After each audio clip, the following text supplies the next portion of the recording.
천국이란 나라의 속국으로 일제시대처럼 돼 있었고, 또 예수님께서는 그야말로 오셔서 태풍처럼 큰 변화를 일으키고 기적의 기적을 더하고 수많은 것을 보여주시고 딱 3년 만에 구름처럼 사라지셨습니다.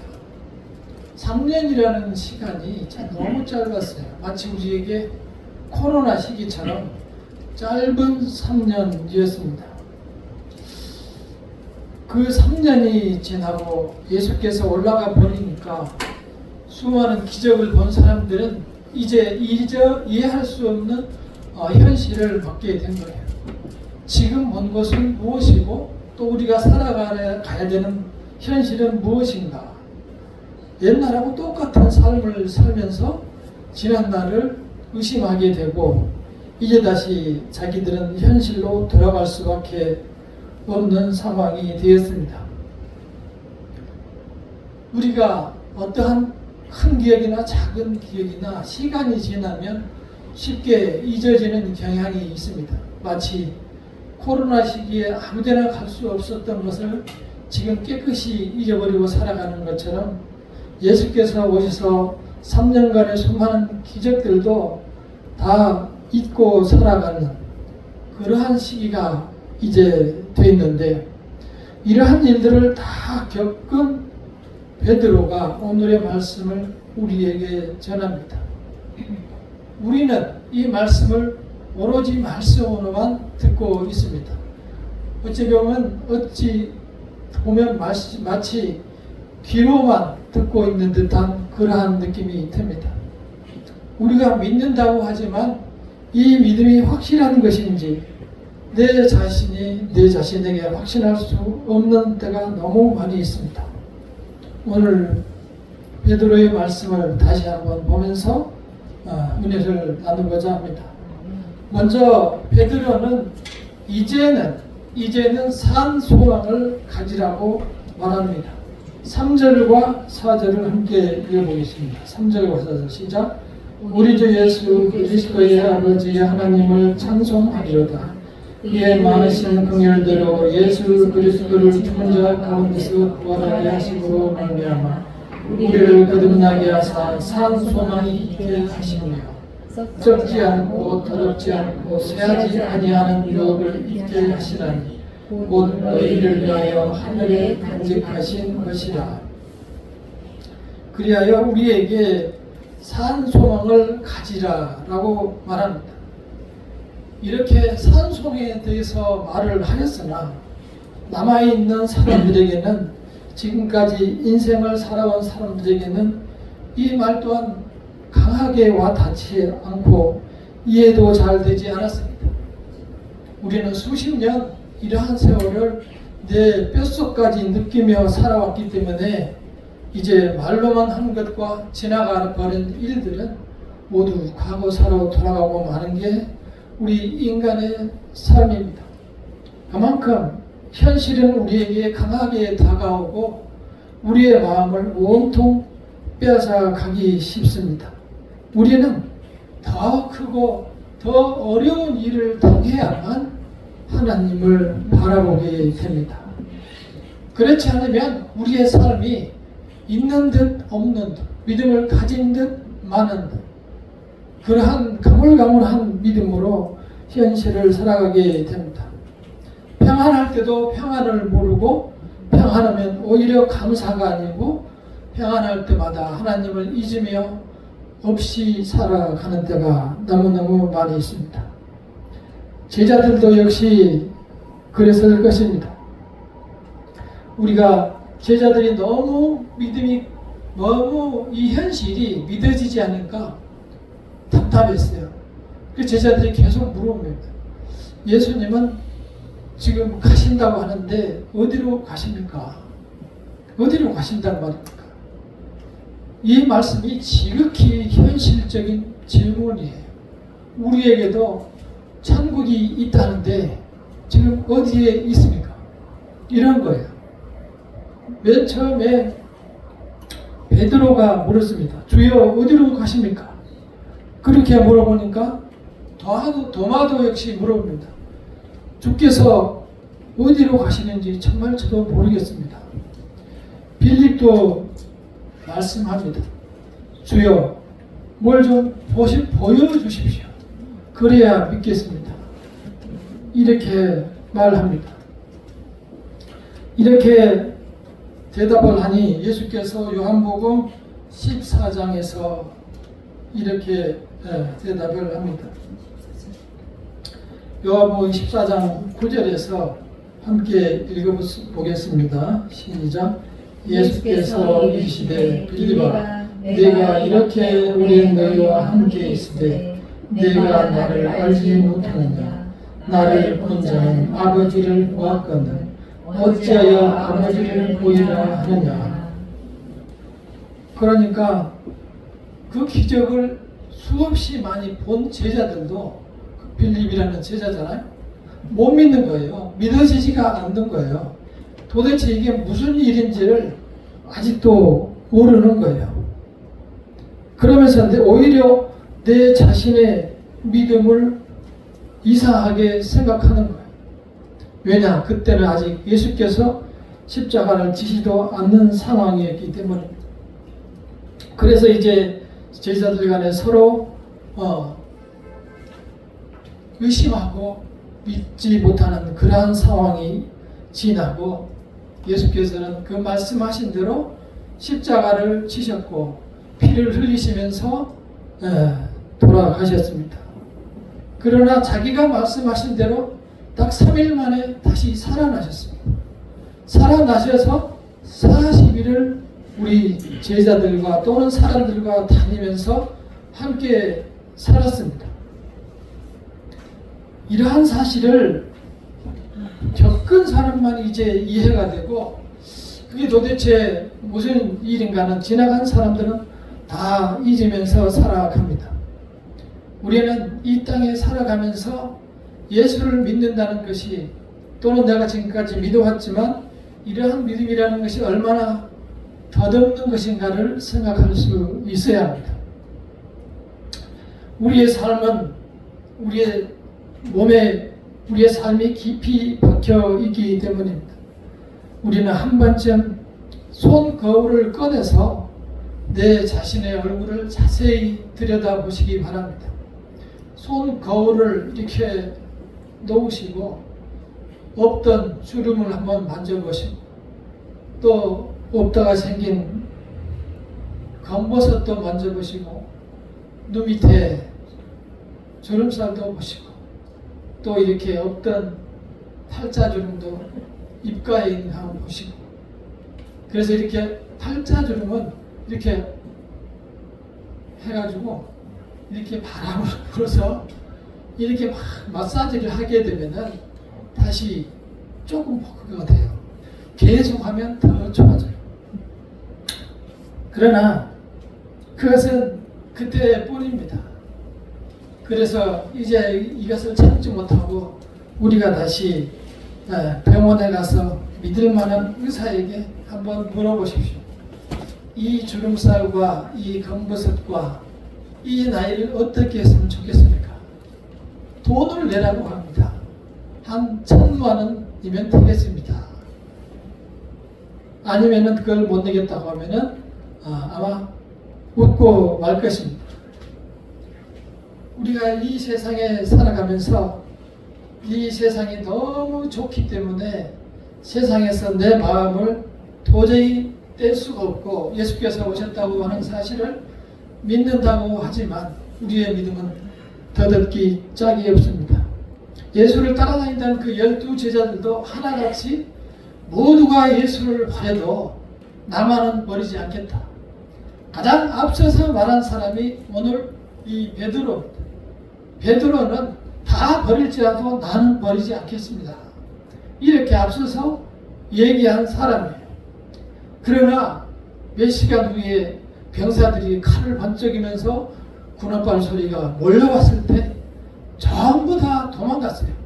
살아야 되겠다. 일단 살고 보자. 다 도망갔죠. 베드로는 자기가 했던 말이 생각이 나서 다시 몰래 뒤에 따라가서 하인들과 같이 불을 쬐다가 예수님을 고통당하는 모습을, 신문당하는 모습을 쳐다보고 있습니다. 그때 여자 하인이 당신 편 같은 편이지. 그러니까 모른다고 합니다. 처음 보는 사람이라. 또 다른 사람이 너도 그때 말을 들어보니까 똑같다라고 얘기합니다. 전혀 모른다. 세 번째 다른 사람이 너도 같은 사람이라고 얘기했을 때 저주하며 예수를 부인했고, 그때 예수께서 말씀하신 대로 달기 울었습니다. 그때 내 자신이 연약함을 깨닫고 밖에 뛰어나가서 통곡하며 울었습니다. 그것이 사랑입니다. 예수께서는 그렇게 피를 흘리며 돌아가셨고 자기 말씀대로 4일 후에 다시 살아났습니다. 제자들은 전부 다시 먹고 살아야 되기 때문에 현장으로 돌아갔습니다. 다시 고기를 잡는 베드로에게 예수께서 나타났습니다. 나타나셔서 또 질문을 합니다. 베드로야, 네, 너가 나를 사랑하느냐? 네, 사랑합니다. 내 양을 먹이라. 또다시 똑같이 물은 겁니다. 베드로야, 너가 나를 사랑하느냐? 똑같이 물은 겁니다. 네, 잘 아시잖아요. 사랑합니다. 내 양을 먹이라. 똑같이 또 다시 물어봅니다. 베드로야, 너가 나를 사랑하느냐? 그때 베드로는 근심했습니다. 왜 근심했을까요? 그냥 사랑한다고 하면 될 것을 왜 근심했냐고요. 지난 밤에 사흘 전에 3번이나 자기 자신이 예수님을 부인했던 사실이 생각이 난 거죠. 결국 내 자신의 믿음을 내 자신이 확신할 수 없는 거예요. 내가 믿는 믿음으로는 여기까지구나 라는 생각을 자기 스스로 하게 된 겁니다. 내 혼자의 믿음으로는 여기까지구나 생각하며 내 자신의 연약함을 발견하게 됩니다. 그것이 우리가 사는 세상의 우리의 믿음입니다. 우리는 이러한 시기에 우리의 믿음을 다시 돌아보아야 합니다. 베드로는 지금 그 베드로가 다시 돌이켜서 우리에게 이 말씀을 주고 있습니다. 베드로는 자기 했던 말에 대해서 책임지려고 한 것이 아니고 이제 산 소망을 발견했어요. 예수께서 정말 말씀대로 죽으셨고 정말 말씀대로 사흘 만에 살아나셨고 정말 약속대로 다시 오셔서 저희들한테 무려 40일을 같이 있다가 올라가셨고 그랬으니 이제 약속대로 다시 분명히 오실 것이다라는 그 믿음이 확실해졌어요. 자기 자신이 자기 자신을 믿고 3번이나 부인했다가 다시 3번을 내가 사랑합니다라고 고백하려니 내 자신을 믿을 수가 없었지만 다시 그분이 나에게 주신 소망을 생각하니 예수께서 보여주신 부활을 다시 생각해보니 틀림없이 맞는 거예요. 그 베드로의 마음속에 산 소망이 생긴 거예요. 그 산 소망이라는 것은 바로 우리가 가지고 있는 세상에 있는 소망과 비교해서 산 소망이라고 얘기합니다. 이 세상에서 소망을 가지고 살아가면 반드시 우리는 나중에 후회하게 됩니다. 잘 살다가 잘 나가고 다 잘 되다가 마지막에 한 번은 적어도 후회하게 됩니다. 그렇기 때문에 말씀 속에서 분명하게 말씀하시기를 너희가 세상을 사랑하지 말라. 세상을 사랑하면 아버지의 사랑이 그 안에 있지 아니하니 이 세상에 있는 것은 육신의 정욕과 안목의 정욕과 이생의 자랑이니 이 모든 것이 다 세상에서 온 것이고 하나님으로부터 온 것이 아니다. 이 세상의 모든 것은 가되 하나님의 나라는 영원하느니라 라고 요한일서에 말씀하셨습니다. 지금 이 세상에서 우리가 가지고 있는 소망과 또한 하늘에서 우리가 가지게 될 소망에 대해서 비교해서 말씀하고 있는 거예요. 우리는 무엇을 소망을 두고 살아갑니까? 내일 또는 오늘 이후로 또다시 우리는 이 세상에 나가서 틀림없이 세상을 향하여 살아갑니다. 완전하게 세상 사람이 되어 살아갑니다. 어젯밤에 운동을 공원에서 하고 있는데 열심히 이렇게 하고 있는데 누가 뒤에서 어떤 아주머니가 경희야 그러는 거예요. 그래서 왔나? 나를 찾으러 왔나? 그래가지고 이렇게 돌아다 보니까 이 조그만 개를 이렇게 보고 어떤 아저씨가 끌고 오는데 그 개 이름이 경희인 거예요. 가만히 들어봤다. 이게 경인가 정인가 왔나? 정이라는 사람이 왔나? 다시 한번 들어. 경이라고 하는 거예요. 그러면서 엄마는 어디 갔냐고 막 걔한테 물어보는 거예요. 아저씨가 걔를 끌고 왔거든요. 이렇게 즐겁게 사람 이름을 경이라고 걔한테다가 붙여주면서 살아가니 우리가 이 세상에서 잠시라도 마음을 뗄 수 있냐? 지금 가면은 그 개가 나를 눈이 빠지게 쳐다보고 있고 가면은 막 올라타서 그냥 하고 난리가 날 텐데, 그러나 조금 전에 제가 말씀을 읽어드렸습니다마는 세상을 사랑하지 말라고 하는 것은 이 세상에 있는 것들이 못된 것들이고 나쁜 것들이라서 그런 것이 아니고 우리가 이 세상의 마음을 그렇게 빼앗겨 버리기 때문이에요. 세상의 마음을 안 뺏긴다고 해도 나가면 내가 육신을 가지고 있기 때문에 마음을 빼앗기는 거예요.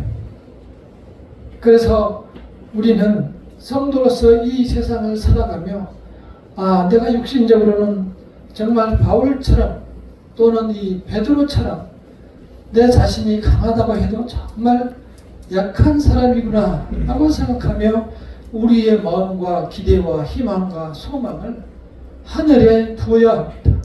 내 육신이 이 세상에서 끝나는 것이 아니고 이렇게 내가 검버섯이 생기고 주름살이 생기고 어느 날같이 이 세상에서 떠나겠지만 우리가 그 순간에 다시 예수님을 만나게 된다는 사실을 산 소망을 가지고 이 세상을 살아가야 이 세상에서의 삶이 가볍고 부드럽고 또한 희망적인 것입니다. 하나님께서 이 세상을 아름답게 만들어 두셨습니다. 정말 날씨가 너무너무 뜨겁고 힘들고 땀이 나지만 저는 이런 날씨가 너무 좋고 이 하루의 햇빛이라도 더 쬐고 싶을 정도로 아름다워 보입니다. 머지않아 우리는 또다시 너무너무 추워서 옷을 껴입고 날을 맞겠죠. 그러나 그 속에서 우리에게 주어진 시간은 이것과 저것 봄과 여름, 가을, 겨울이 다입니다. 그때 봄에 아름다운 꽃도 보지 못하고 여름에 무성하게 자라는 풀도 느껴보지 못하고 그 가을에 아름다운 결실만 바라보며 겨울에는 또 다시 쑥 들어가서 살아가는 인생이 무슨 의미가 있냐. 이 세상에서의 소망은 그것이 다예요. 수십 년을 지금 우리가 살면서 보고 느끼고 증명한 것들이에요. 하나님께서 돈을 내라고 우리를 부르는 거 아니에요. 교회는 돈을 걷는 곳이 아니에요. 우리가 하나님께 감사함으로 이 세상과 더불어 살아가도록 하나님을 알려주는 것이 교회인 거예요. 제가 돈을 벌려면 뭐라고 이러고 있겠어요. 나가서 돈을 벌지. 그래서 진정으로 우리가 내 속에 소망을 두고 살아가야 할 것은 이 세상 소망은 둘째고 첫째는 내가 다시 태어나 부활한다라는 소망을 가지고 살아가야 합니다. 그날이 길 것 같지만 그리 길지 않습니다. 베드로가 이제 이렇게 거듭나서 드디어 산 소망으로 살아가기 시작합니다. 세상이 너무 험악하기 때문에 이제 교인들을 하나씩 다 잡아 죽이는 순간 권사님도 장로님도 하나씩 잡아다가 야고보도 목을 쳐서 죽이고 베드로도 잡혀갔어요. 감옥에다 묶어놨어요. 4명, 4명이 일조로 해서 사계조로 베드로 하나를 붙들고 있는 감옥에 3중문으로 되어 있는 깊은 곳에 베드로를 가둬놨어요. 나올 수 있습니까? 못 나옵니다.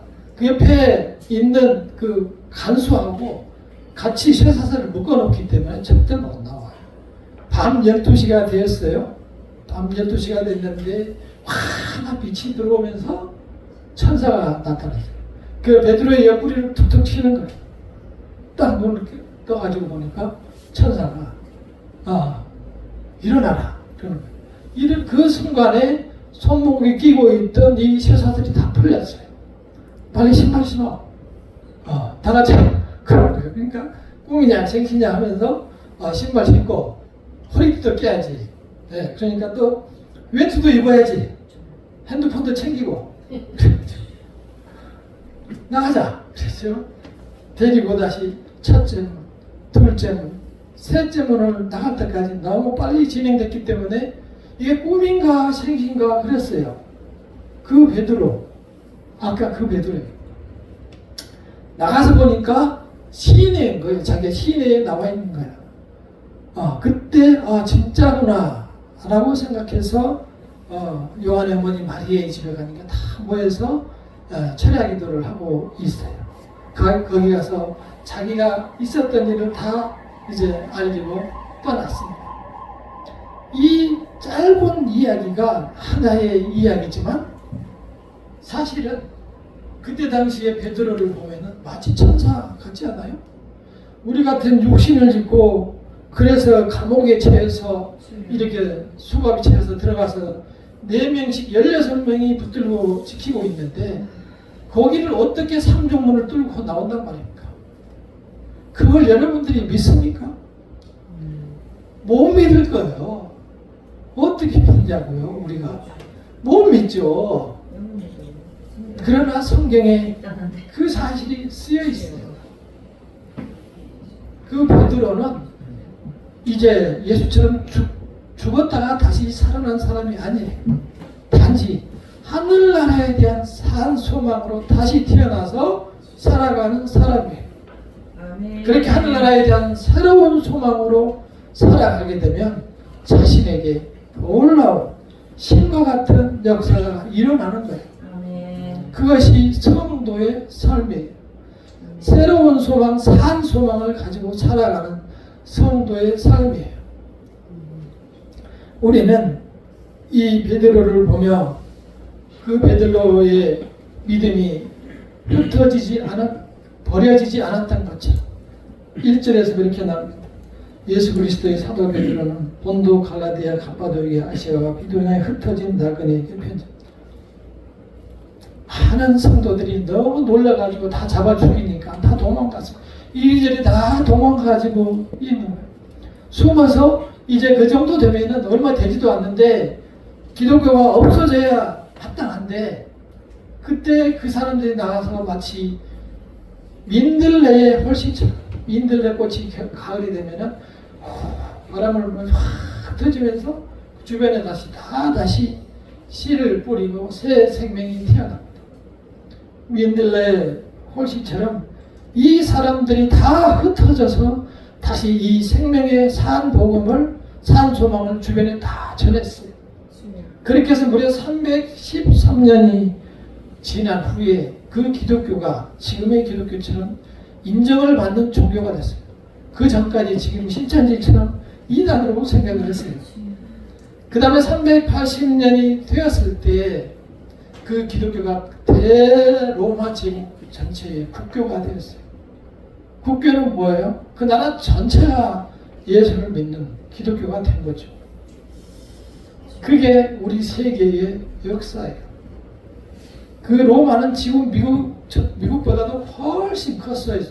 전체 아시아와 유럽 전체를 다 다스리는 나라였었고 그 로마 제국이 8세기까지 그리고 15세기 종교 개혁이 날 때까지 수많은 이 사람들이 죽기는 했지만 기독교가 큰 역사를 이끌어온 거예요. 그래서 그 민들레 홀씨 같은 베드로의 믿음이 오늘날 우리에게 전파돼서 오늘날 우리가 하늘나라에 대한 산 소망으로 이 세상을 살아가고 있습니다. 이 믿음을 굳게 지키셔서 내 속에서 이렇게 새싹이 나고 새 생명이 솟아날 수 있는, 살아날 수 있는 그러한 믿음으로 가꾸어 나가시기를 바랍니다. 그 믿음을 가꾸어 나갈 책임이 우리에게 있습니다. 그러기 위해서는 내 자신의 믿음을 매일 돌아보아야 합니다. 그래서 내 자신이 믿음을 가지고 세상을 살아가는가 우리가 내 자신을 확인하며 살아가시기를 바랍니다. 천국으로 가는 줄 알고 천국으로 따라가시기를 바랍니다. 예수께서 가시는 그 길을 바라보며 쭉 따라가시기를 바랍니다. 나중에 완전히 변화된 베드로는 자기는 예수처럼 십자가를 질 자격도 없다고 해서 거꾸로 십자가에 매달려 죽으면서까지 복음을 전하며 살았습니다. 산 소망을 가진 자는 결국은 하늘나라에서 새로 살기 때문에 이 세상의 소망은 다 묻고 살아갈 수가 있습니다. 오늘 우리가 살아서 하나의 민들레 홀씨가 되고 오늘 우리 믿음이 온 세상에 빛이 되고 또 무엇보다 내 가정의 부활의 소망이 되고 내 심령이 다시 살아나서 천국의 사람으로 천국의 백성으로 거듭나는 시간이 되시기를 간절히 축원합니다. 기도하겠습니다.